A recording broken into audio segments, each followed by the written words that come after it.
Bonjour à toutes et tous, on vous retrouve pour le deuxième épisode de Microphilo. Microphilo, c'est un projet de podcast mis en place par les professionnels du point écoute de l'association Arpad à Toulouse. Le concept est simple, aller dans un lycée avec un micro et interroger les élèves sur des grands thèmes de philo. Cette semaine, on est allé au lycée Déodat de Séverac et au lycée des Arènes pour interroger les élèves sur deux grands thèmes, l'amour et l'amitié. On vous laisse écouter. Qu'est-ce qui est le plus important, l'amour ou l'amitié ? Alors moi, honnêtement, je ne suis pas bien placée pour répondre à ces questions parce que je n'ai connu que l'amitié et pas l'amour. Mais moi, honnêtement, en fait, ça m'inspire pas trop l'amour. Parce que l'amour, c'est plus compliqué que l'amitié pour moi. C'est une personne liée, enfin, on est lié à une personne, mais vraiment lié pour moi. Et pour moi, l'amour, ça donne plus de contraintes que l'amitié. Pour moi, l'amour, on est moins libre que l'amitié parce que on doit répondre à des exigences par rapport à son compagnon, à son âme sœur. Alors que l'amitié, pour moi, on est complètement libre. Donc moi, je suis pas très bien placée pour répondre à cette question. Mais pour moi, je pense que le plus important, c'est l'amitié. Pour moi, c'est l'amitié qui est le plus important parce que l'amitié, ça se crée dès qu'on est tout petit, ça nous suit tout au long de notre vie et c'est ça qui nous aide à nous relever des épreuves qu'on a. Par exemple, si on a une rupture amoureuse, c'est les amis qui vont être là et pas l'inverse. Du coup, l'amitié, ça a toujours été le plus important pour moi. Pour moi, c'est l'amitié, clairement, parce que l'amour, c'est bien, hein, je dis pas le contraire. Par contre, c'est pas forcément pour toujours, alors que les amis, pour moi, c'est plus fiable. Pour moi, c'est plus fiable un ami Ça dépend quel genre d'amis. Ouais, mais ton ami, je sais pas. Pour moi, l'amitié, c'est plus important que l'amour. Pour moi, c'est oui et non. Tu finis pas ta vie avec, ok, mais un ami, ça te fait moins souvent du mal qu'une relation amoureuse.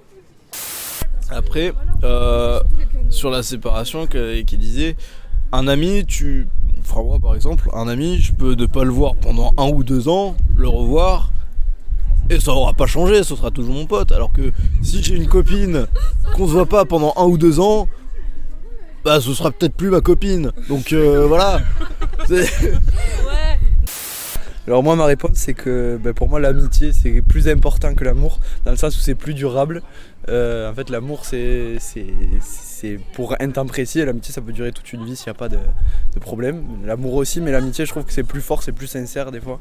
Je suis d'accord en partie, et après, je trouve que l'amour, c'est quand même assez important, dans le sens où, par exemple, tu peux avoir de l'amour pour tes amis, dans le sens où tu peux les apprécier au sens que tu peux être amoureux de ta femme ou de quelqu'un d'autre, de ta copine en fonction de ton statut, mais du coup je trouve que quand même l'amour c'est quand même plus important parce que ça englobe le fait de l'amitié et de l'amour avec sa femme ou sa copine et de ses amis les plus proches.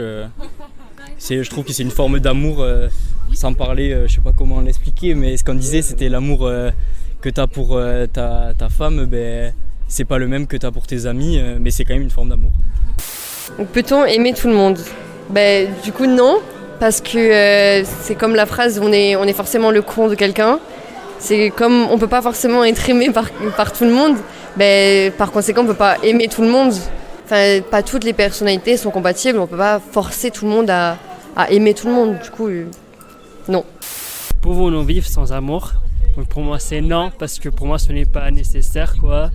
Genre ça va pas changer notre vie, ça va peut-être genre nous rajouter, je sais pas, genre un peu plus de joie ou un sentiment en plus. Mais en soi c'est pas nécessaire, et en soi il y a beaucoup de personnes qui vivent sans avoir été amoureux, et pourtant ça les a pas fait chuter, quoi. Donc pour moi non, ce n'est pas nécessaire. Donc à mon avis, je pense qu'on peut pas vivre sans amour, parce qu'on doit quand même avoir de l'amour, sinon ça peut vite partir assez loin, en dépression même. On peut parler aussi d'amour sentimental, d'amour fraternel, d'amour amical. Il y a beaucoup de formes d'amour qui existent, et si on supprime toutes ces formes d'amour, le monde, il y a rien, le monde il n'existe pas, quoi. Alors l'amour peut-il durer toujours ? Selon moi, oui et non, ça dépend des gens. Parce qu'il y a des gens, ils restent ensemble très longtemps et d'autres non, voilà. Selon moi, je pense que avant oui, peut-être plus maintenant. Je pense que l'amour peut durer toujours dans certaines situations, mais dans certaines d'autres. Je pense qu'il peut y avoir plusieurs amours aussi. On peut avoir plusieurs amours de sa vie, par exemple. Et je pense que c'est des phases, et c'est pas parce qu'il dure pas toute la vie qu'il est pas pour autant aussi fort. Mais je pense plus. Je pense que c'est plus compliqué, c'est plus rare. Si on prend par exemple l'amour d'une mère envers ses enfants, on peut dire que l'amour dure éternellement parce que bien souvent les parents donneraient leur vie pour leurs enfants. Même si on sait que y a pour certains cas c'est un peu plus compliqué. Donc si on part de ce principe, oui, je considère que l'amour peut durer pour toujours. Qu'est-ce qu'un amour parfait ? Alors à mon avis, un amour parfait c'est quand son âme sœur est en tout point égale par rapport à tout ce qui est sentimental. Pareil, il faut aussi qu'il y ait une petite...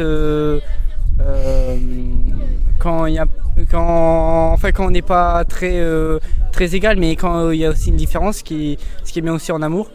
Après, il ne faut pas qu'on soit aussi égal par rapport à plein de choses. Enfin voilà. Pourquoi l'amour peut faire mal ? Je pense que l'amour peut faire mal parce que quand on est amoureux de quelqu'un, la personne a 10 fois plus d'importance que pour nous. Donc tout ce qu'elle va dire, ça va nous blesser plus facilement, ça va plus nous impacter. Donc si c'est des choses négatives, et même les actions, si tout ça c'est négatif, ça va plus nous impacter si c'était une personne dont on n'était pas amoureuse. Pour moi, l'amour peut faire mal parce que ce soit un couple à distance pour commencer ou un couple où on se voit, on ne peut pas connaître à 100% la personne. On ne sait pas si elle peut nous cacher des choses, même si c'était quelqu'un de notre famille.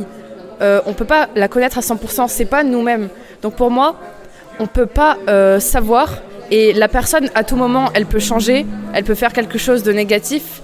Donc on ne sait pas. Et juste une conclusion, on ne saura jamais vraiment. Donc l'amour peut faire mal à tout moment. Même si on s'aime depuis 30 ans, 40 ans, à tout moment, il y a quelque chose qui peut déraper. C'est donner toute sa confiance, son admiration et beaucoup d'autres sentiments à quelqu'un. Et quand c'est fini, c'est si tout ce qu'on avait donné était devenu inutile ou même des fois se sentir trahi. Peut-on être heureux en amour ? Peut-on être heureux en amour ? Je dirais que oui, on peut être heureux si on trouve sa moitié et la personne avec qui on peut partager sa vie, ou une partie de sa vie, du moins. Et avec la personne, si on se complète l'un et l'autre, et si on accepte les défauts de l'un et si l'un accepte les défauts de l'autre, si on arrive à trouver, j'ai envie de dire, un peu la bonne clé dans la bonne serrure, si j'aimerais bien dire l'expression. Voilà. Alors je pense que c'est une question qu'on peut pas forcément répondre, c'est entre un oui et un non. Parce que on peut être heureux en amour parce que ça nous apporte beaucoup de choses, que ça soit de l'affection ou même juste avoir une personne avec qui parler. Mais en même temps, on a aussi des mauvais côtés, parce que parfois peut-être ça nous prive un peu de notre liberté, donc ça peut dépendre. À quoi sait-on que l'on est vraiment ami avec quelqu'un ? Alors moi, de mon vécu, je sais que je m'attache très vite aux gens et moi je considère qu'on devient ami avec quelqu'un à partir du moment où on partage des choses, à partir du moment où on partage des souvenirs, nos passions et qu'on raconte ce qu'on a vécu, nos problèmes. C'est une personne à qui on peut se confier. Quelle est la différence entre être ami et être amoureux ? Alors, c'est assez compliqué, mais personnellement j'ai l'impression que quand on est ami avec des gens, on va pas forcément avoir ça peut être... on n'a pas forcément besoin de voir la personne seule à seule, ou alors on n'a pas forcément une pensée tout le temps. On peut y avoir des moments où on voit pas cette personne longtemps sans vraiment y penser, et quand on la revoit, ça reprend tranquillement. Et quand on est amoureux, ça va être plus nous tenir à cœur, on va plus être... la relation va être plus importante, on va vouloir voir plus la personne plus souvent, pouvoir avoir des moments privilégiés seul avec elle, pas forcément qu'en groupe. Et je pense que c'est ce qui est important, c'est vraiment le fait la relation nous tient plus à cœur.